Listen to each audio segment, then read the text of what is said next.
ఎన్నికల ప్రచారంలో భాగంగా తాము ఎక్కడకు పోతే అక్కడ ప్రజలు ముఖ్యమంత్రి వైఎస్ జగన్ క్షేమ సమాచారాలు అడుగుతున్నారని, విజయవాడలో జరిగిన దాడి ఘటన గురించి ఆరా తీస్తున్నారని మంత్రి గుడివాడ అమర్నాథ్ అన్నారు.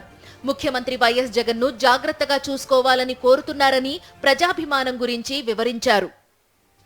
దాదాపు 42-43 డిగ్రీలు ఎండ తీవ్రత ఉన్నప్పటికీ, ముఖ్యంగా నేను కొన్ని ప్రాంతాల్లో ప్రచారం చేసినప్పుడు కొంతమంది వృద్ధులు, చాలామంది పెద్దలు నాతో చెప్తా ఉన్నారు, బాబు జగన్మోహన్ రెడ్డి గారిని జాగ్రత్తగా చూసుకోండి అనేటువంటిది. అంటే దాడి జరిగిన తర్వాత ఏ రకమైనటువంటి ఇమోషనల్ ఫీలింగ్ రాష్ట్రంలో ఉన్నటువంటి పేదవాడికి కలిగిందో అనేటువంటి దానికి ఇది ఒక ఉదాహరణ. వైఎస్ జగన్మోహన్ రెడ్డి అధికారంలోకి వచ్చిన తరువాత ఉత్తరాంధ్ర ప్రాంత అభివృద్ధిపై ప్రత్యేక దృష్టి పెట్టారు. తరతరాలుగా కొనసాగుతున్న వెనకబాటుతనాన్ని పోగొట్టడానికి శక్తి వంచన లేకుండా కృషి చేశారు. సంక్షేమ పథకాలతో భరోసా ఇచ్చారు.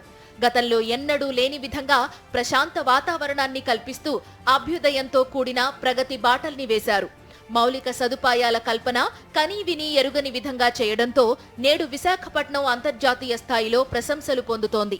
ఈ నేపథ్యంలో విశాఖ ఉక్కు కర్మాగారాన్ని ప్రైవేటీకరించాలనే కేంద్ర ప్రభుత్వ నిర్ణయం చర్చనీయాంశమైంది. దీనికి ఉత్తరాంధ్ర జిల్లాల వైఎస్ఆర్సీపీ సమన్వయకర్త వైవి సుబ్బారెడ్డి ఇలా సమాధానం చెప్పారు.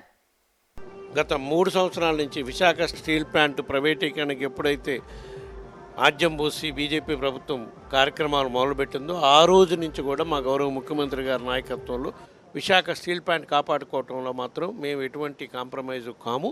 దీనికి సమాధానం చెప్పాల్సింది మనం కాదు.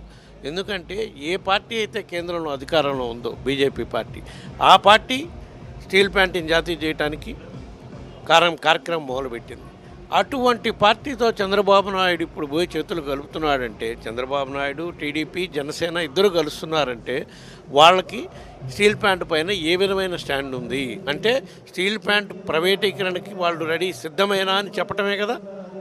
దీన్ని ప్రజలకు సమాధానం చెప్పాల్సిన అవసరం ఉంది ఆ 3 పార్టీల వాళ్ళు కూడా అని చెప్పి సందర్భంగా మనం అడుగుతున్నాం. అటు సంక్షేమ పథకాల్లోనూ ఇటు దార్శనిక నిర్ణయాల్లోనూ ప్రతి విషయంలో వైఎస్ఆర్సీపీ స్పష్టతతో అడుగులు వేస్తోందని వైఎస్ఆర్సీపీ నేతలు స్పష్టం చేస్తున్నారు.